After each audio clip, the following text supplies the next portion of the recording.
Good morning and welcome everyone.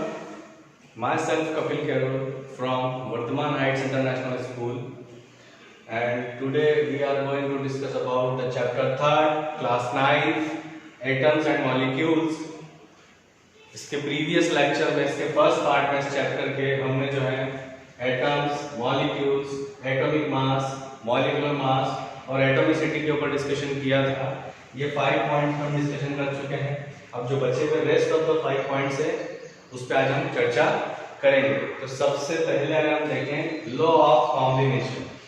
Law of combination मतलब किसी भी कंपाउंड के कंबाइन होने पर कुछ लॉ दिए गए हैं पर्टिकुलर साइंटिस्ट के द्वारा, तो वो लॉ कौन से हैं?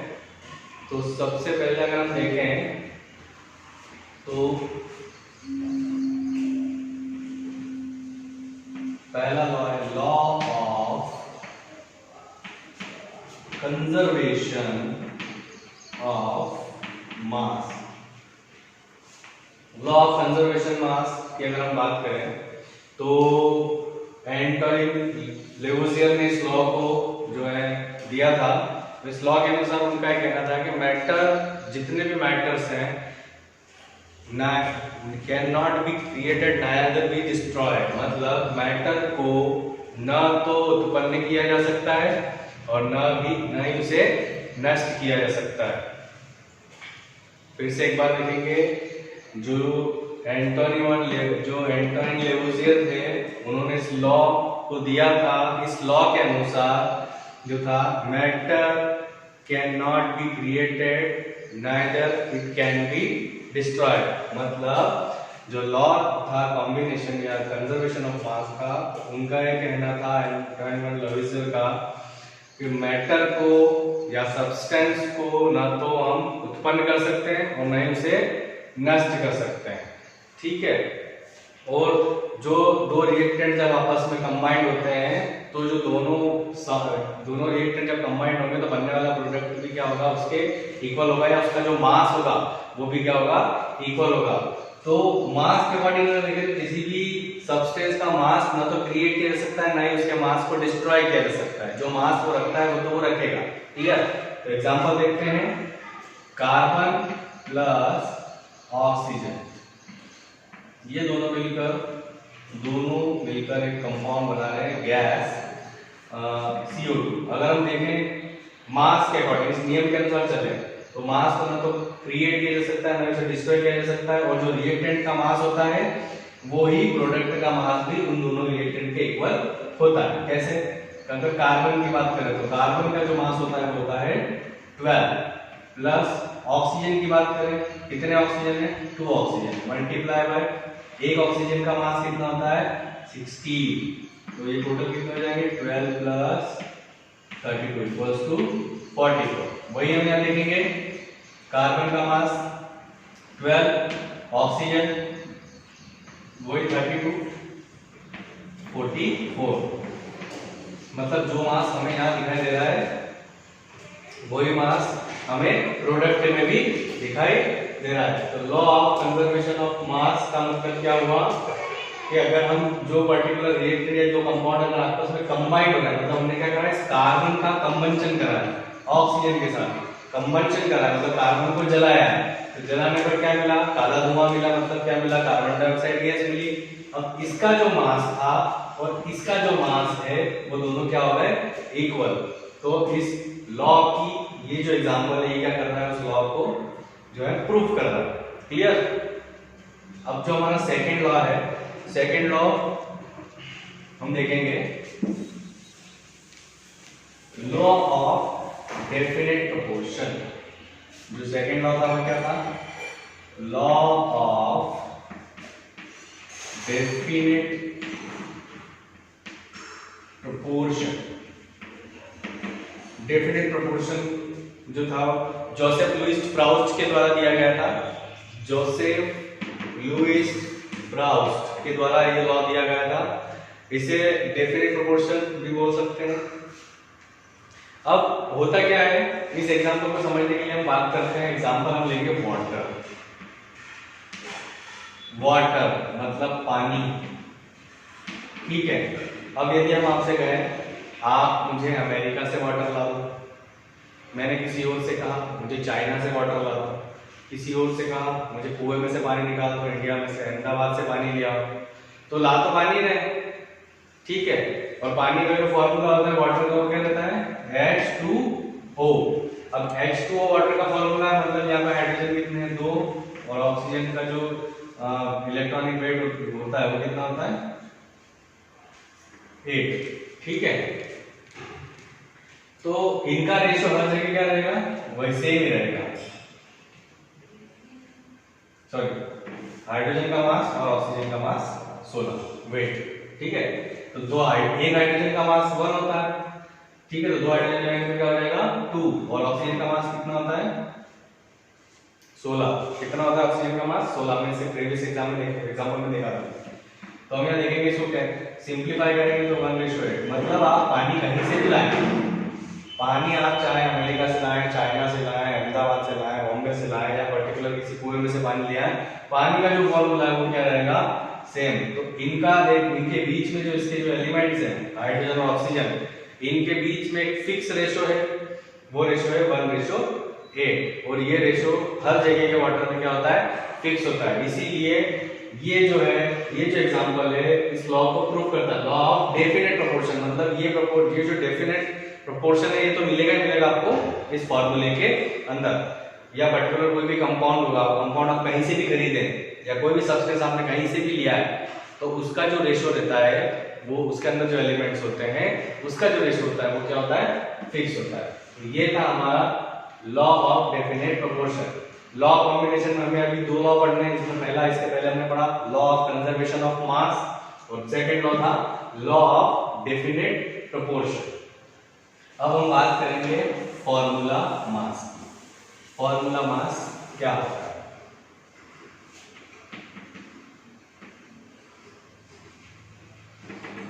फॉर्मूला मास, जैसे मान लीजिए अगर मैं आप लोगों से कहूं कि मुझे वाटर का फॉर्मूला बताओ, तो वाटर का फॉर्मूला होता है H2O। मैंने आपसे कहा कि मुझे अमोनिया का फॉर्मूला बताओ, तो अमोनिया गैस होती है, उसका फॉर्मूला होता है NH3। मैं कहता हूं आप CO2 का फॉर्मूला बताओ, तो CO2 मतलब कोई कार्बन डाइऑक्साइड CO2 होती है, ठीक है। तो ये फॉर्मूला है, ये किस चीज का है वाटर का फॉर्मूला है, ठीक है। ये किस चीज का है अमोनिया, ये कार्बन डाइऑक्साइड, ठीक है। 3 फॉर्मूला मिल गए। अब ये फॉर्मूला मास क्या है, अब ये फॉर्मूला जो बना है वो एलिमेंट से मिलके बना। देखो और H2O की बात करें तो 2 हाइड्रोजन, 1 ऑक्सीजन, नाइट्रोजन की बात करें 1 नाइट्रोजन है, 3 हाइड्रोजन है, कार्बन डाइऑक्साइड की बात करें 1 कार्बन है और 2 ऑक्सीजन। अब फॉर्मूला बना हुआ है तो इस फॉर्मूले का मास, फॉर्मूले का मास वही जैसे हमने अभी देखा था। इसकी अगर इसकी हाइड्रोजन की बात करते हैं, एक हाइड्रोजन का मास 1 होता है तो 2, और ऑक्सीजन का कितना होता है 16। तो टोटल नंबर ऑफ मास किसका हो गया 18 हो गया। तो ये जो 18 है ये इस फॉर्मूले का क्या हो गया मास हो गया। तो इसे क्या बोलेंगे फॉर्मूला मास। या आप इसकी बात करें नाइट्रोजन का वेट होता है 14, एक हाइड्रोजन का कितना होता है 1, तो 3 हाइड्रोजन का कितना हो जाएगा 3। तो 14 + 3 = 17। तो जो 17 जो है वो किसका फॉर्मूले, किस फॉर्मूले का मास है अमोनिया के फॉर्मूले का, या इसे क्या बोला जाएगा कॉमनली फॉर्मूला मास। वही कार्बन डाइऑक्साइड की बात करें, एक कार्बन है तो 12 वेट होता है, ठीक है। 2 ऑक्सीजन है तो 32 मींस 44। तो ये इस कार्बन डाइऑक्साइड के फॉर्मूले का मास हमने यहाँ पे निकाला है, इसलिए ये भी क्या कहलाएगा फॉर्मूला मास। मतलब पर्टिकुलर जो फॉर्मूला है उसके अंदर जो एलिमेंट्स हैं उनके मासेस का सम जो है वो क्या कहलाता है फॉर्मूला मास। अब हम देखेंगे मोल्स क्या होते हैं। मोल्स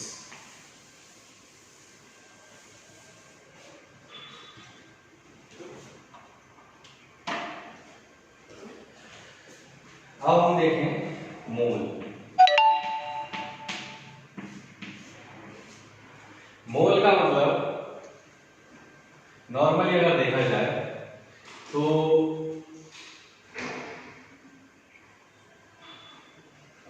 हम यहां पर एवोगैड्रो को लेकर चलेंगे, एवोगैड्रो कांस्टेंट को। तो एवोगैड्रो जो नंबर होता है वो नंबर क्या होता है 6.022 इंटू 10⁻23 या फिर 6.023 इंटू 10⁻23। ये दोनों ही देखने को मिलते हैं, लेकिन 9th क्लास में ज्यादातर इस फॉर्मूले पे चर्चा होगी। जैसे आप क्लास आगे बढ़ेंगे तो आपको फिर यही फॉर्मूला दिखेगा सभी जगह। आगे जैसे जैसे आपकी क्लास का लेवल बढ़ता जाएगा वैसे वैसे आपके फॉर्मूले में थोड़ा बहुत चेंजेस आता रहेगा। नॉर्मली अभी इस फॉर्मूले में ज्यादा अंतर नहीं है, केवल एक पॉइंट का डिफरेंस है, एक का N23 N22 है, दोनों ही फॉर्मूले राइट हैं, ठीक है। और इसे ही क्या कहा जाता है एवोगैड्रो नंबर। क्या कहा जाता है एवोगैड्रो नंबर, जिसे डिनोट किया जाता है एन ए से। इस नंबर को कैसे डिनोट करते हैं एन ए से। ए मतलब एवोगैड्रो, एन मतलब नंबर। अब जैसे मान लीजिए जो मोल होता है, मोल निकालने के लिए फॉर्मूला है। मोल निकालने के लिए फॉर्मूला क्या है गिवन मास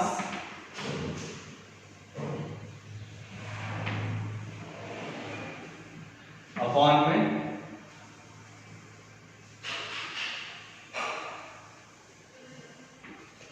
टोटल मास।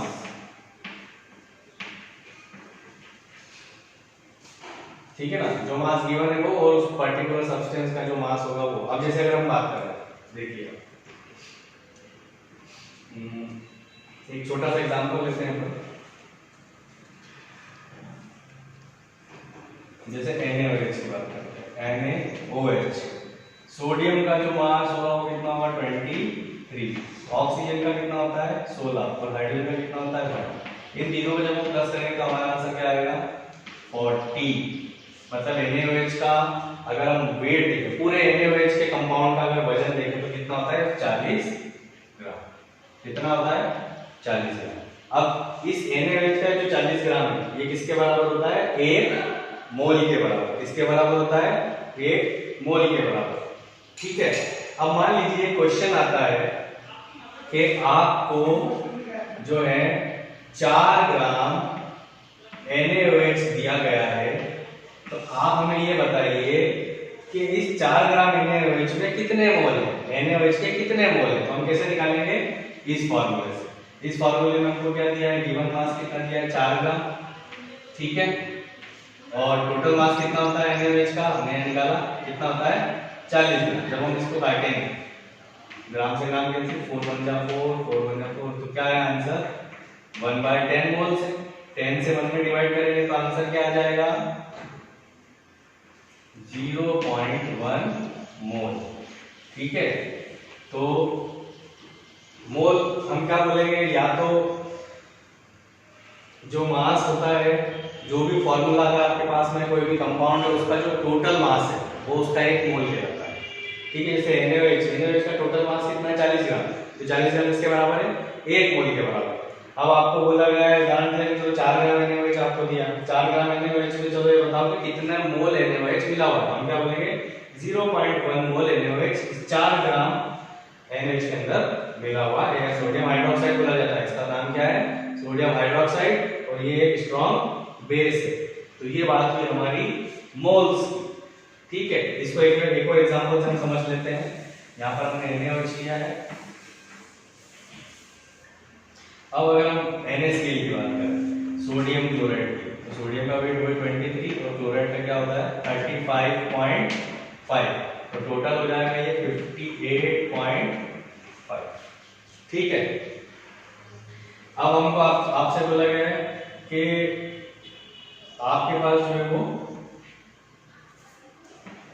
10 ग्राम NaCl दिया आपको, तो बताओ 10 ग्राम NaCl के अंदर कितने मोल्स जो है वो मिले हुए 10 ग्राम NaCl के अंदर। तो हम क्या करेंगे, गिवन मास हमको क्या है 10 और टोटल मास कितना था NaCl का 58.5। यहाँ से इसको हटाएंगे, यहाँ से 0 लगाएंगे, जब इसको कैलकुलेट करेंगे डिवाइड देके तो जो भी हमारा आंसर आएगा पॉइंट में, ठीक है, वही क्या कहलाएगी उसकी मोलरिटी या वो कंपाउंड जो है वो NaCl को कितने मोल उसके अंदर घुला हुआ है, ये आप कैलकुलेट करके देख लीजिएगा, आपके पास में आंसर आ जाएगा। क्लियर। अब हम बात करेंगे आयंस। क्या होते हैं आयंस? एवोगैड्रो कांस्टेंट भी देखा। एवोगैड्रो कांस्टेंट मतलब ये नंबर फिक्स कर दिया था 6.023 into 10 to the power 23। ये जो वैल्यू है 6.22 into 10 to the power 23 या फिर 6.023 into 10 to the power 23, ये एवोगैड्रो नंबर कहलाती है। अभी आपको ये नंबर चल रहा है, लेकिन आगे जाके आपके सामने ये नंबर आएगा। दोनों में कोई फर्क नहीं है, केवल एक छोटे डिजिट का डिफरेंस है, बाकी होता है दोनों सेम ही है, तो उसमें कंफ्यूज नहीं होना है। अब अगर मान लीजिए कोई मास आपको दे रखा, मान लो 1 ग्राम दे रखा और आपसे बोला कि चलो बताओ इसके मोल, तो अभी से 1 ग्राम या इसको 4 ग्राम दे रखा है।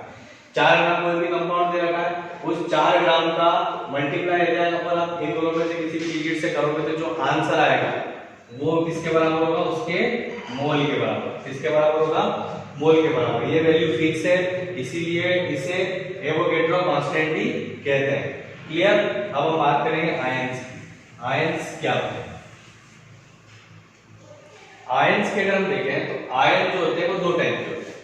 एक होता है पॉजिटिव आयन, ठीक है, और एक होता है नेगेटिव आयन।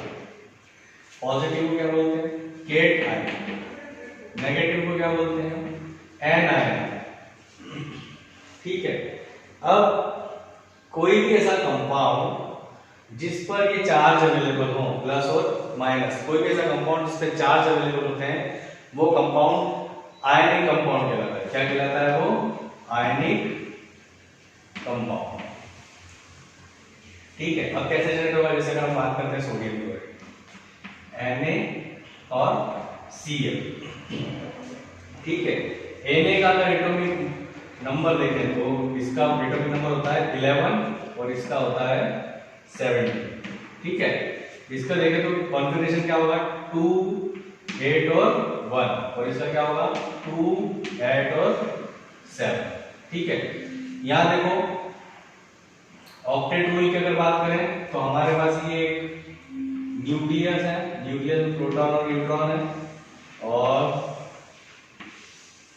आप देखो पहली शेल जो होती है न्यूक्लियस के बाद उसमें 2 इलेक्ट्रॉन भरे जाते हैं, दूसरी में 8, तीसरी में भी 8।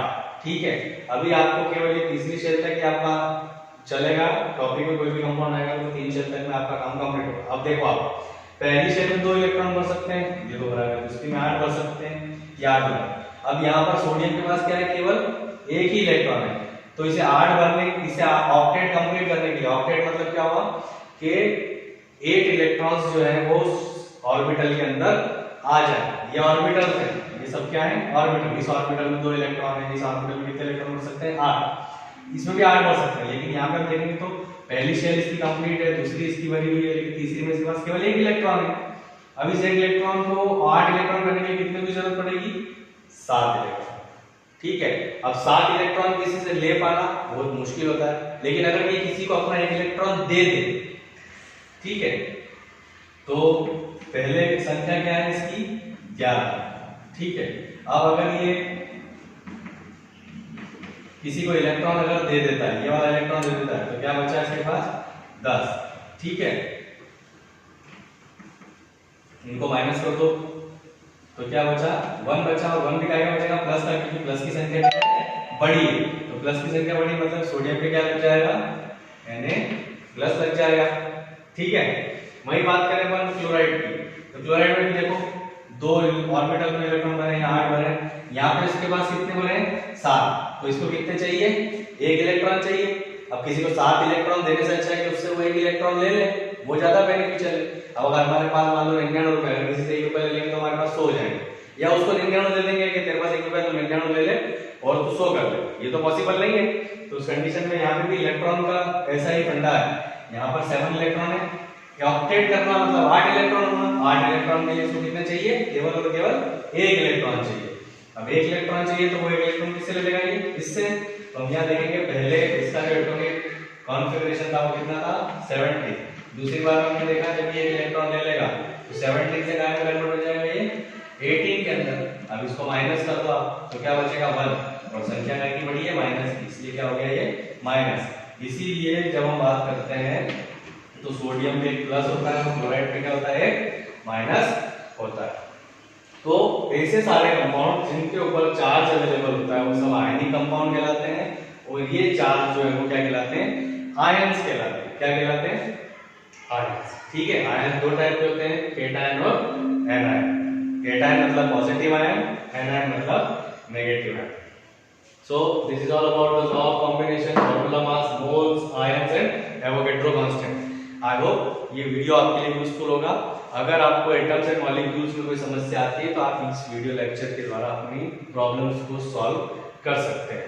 और अगर कुछ समझ में नहीं आया है तो मुझे कमेंट में जरूर बताएं। Thank you very much.